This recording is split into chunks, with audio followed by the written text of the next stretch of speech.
Good to be back at pre-season. It is, yeah.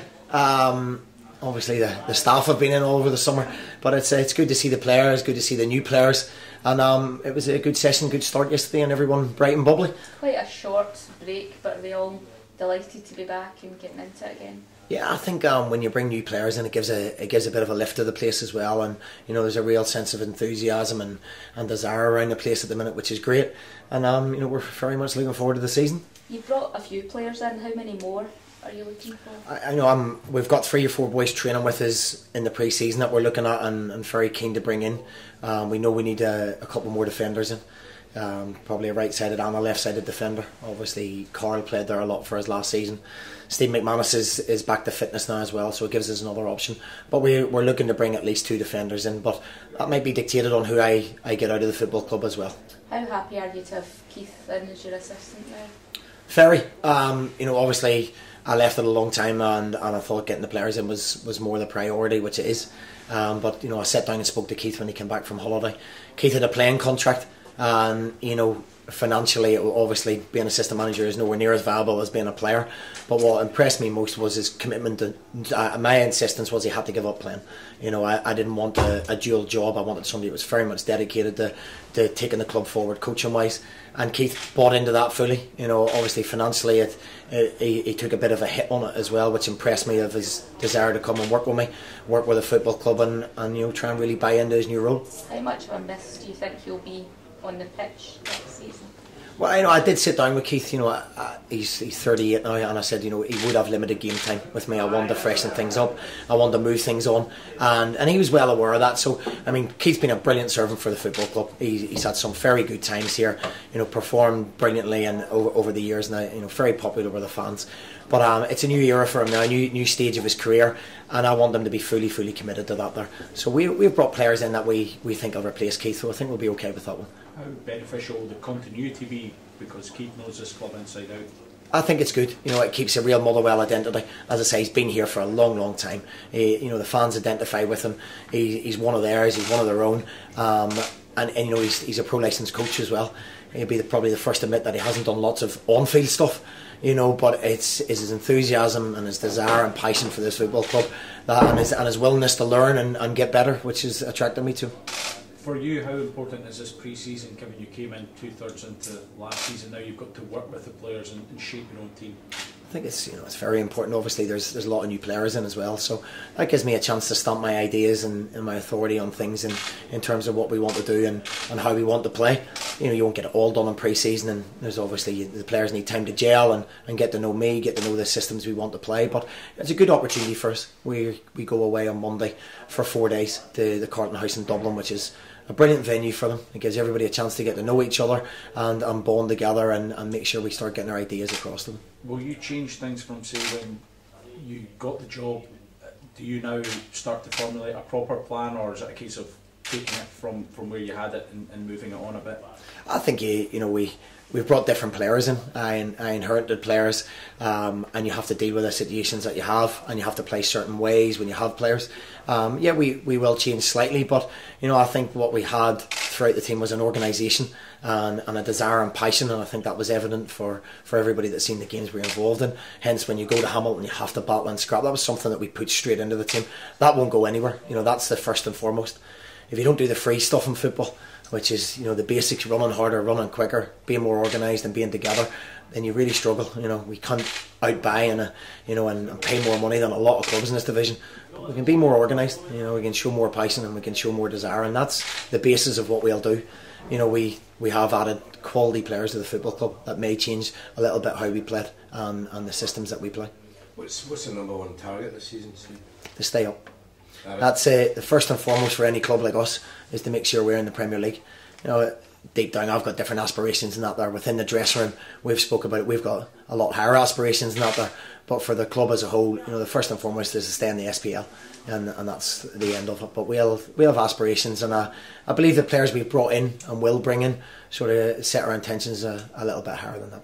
And you touched upon it as well, obviously experienced lads, it's Scott McDonald, Stephen Pearson, Keith Lasley, the players that you've brought in will compensate for the experience that you've lost? Yeah, I feel that, we haven't brought young kids from Premier League clubs that are learning the game and coming up here to make their mistakes. We've brought 23-year-olds, 24-year-olds that have played at good levels, good reputations in the game, and I feel that enhance and they'll more than take the places of the players that have left. You had a lot of chat towards the end of last season with the likes of Louis Moult and Ben Hennigan. Can you hold on to your top talents that are still here? We can try. We're a club that gets 3,500 people. So everyone at Motherwell Football Club, if the right offer comes in, are for sale. Unfortunately, that's the situation we have.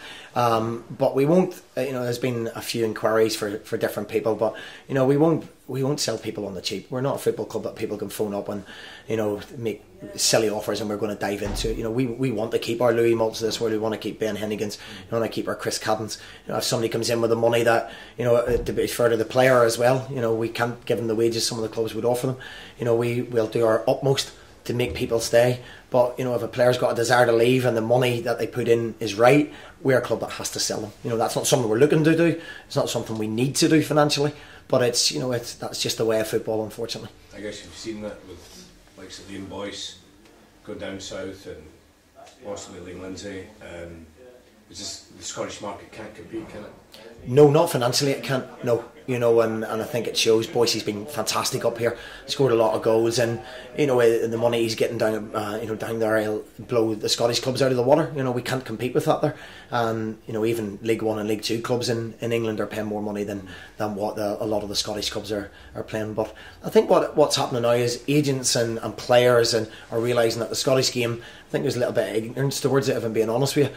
And myself included, because I played in England for a long time and didn't know how big a market it was up here. You're playing in stadiums with 50,000 people, 20,000 people, and you've got good managers, you've got good players up here, you've got a big press that they get a lot of publicity on TV and in the media, and it's a brilliant stage to play football on, and I think a lot of people are realising that there. So if we can use that to our benefit and we can attract players here, which we've done, to put them on a stage to benefit Motherwell Football Club and also to take their careers forward, then that's what we'll do. Flip side of that is the top talent will always go then. Yeah, the top talent a lot of times does. Even from clubs like Aberdeen or a big club, they do. And we can't compete with the wages. When players get offered a lot of money and the clubs get an acceptable offer, then there's not a whole lot you can do. That's just the way of football at this moment in time.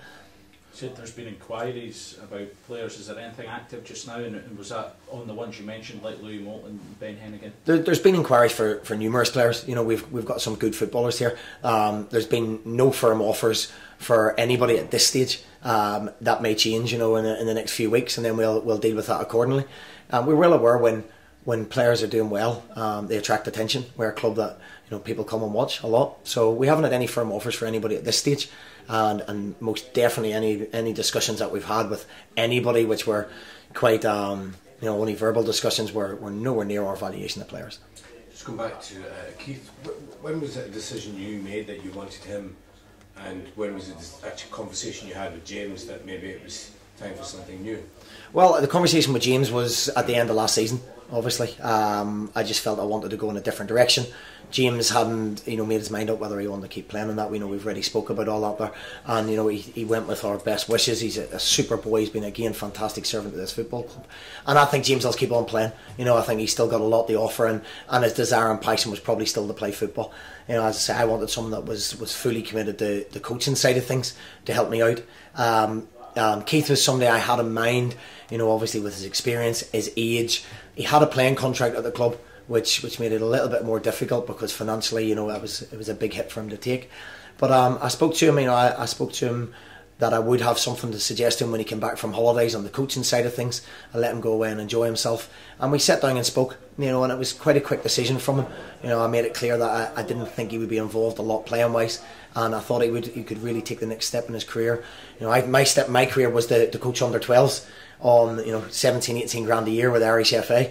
So to get an opportunity to come in as an assistant manager in your first coaching job, and to be on a lot more money than that, was a great opportunity for Keith. And the fact that he embraced it so much and felt that he could offer someone to Motherwell Football Club, which we all did, was really exciting for me. And I think I've got a really good person alongside me.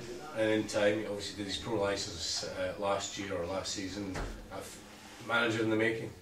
Yes, potentially. Of course, as I say, Keith's right at the very start of his coaching ladder as well. And he's got all the badges, and he's got the relevant coaching badges which is required in Scotland. I think once he comes into this side of it, he'll really embrace it, and potentially, he could be a future manager of Motherwell Football Club, definitely. Cam McHugh, your new captain. Yeah, we spoke to the players yesterday. I think Carl epitomises absolutely everything I want at this football club: passion, desire, a super personality around the place, and totally committed to Motherwell Football Club. That's what I want, and I think it'll be a popular decision among the players, hopefully a popular decision among the staff, but for me it was a no-brainer in his performances and his desire and passion that he gave to this football club.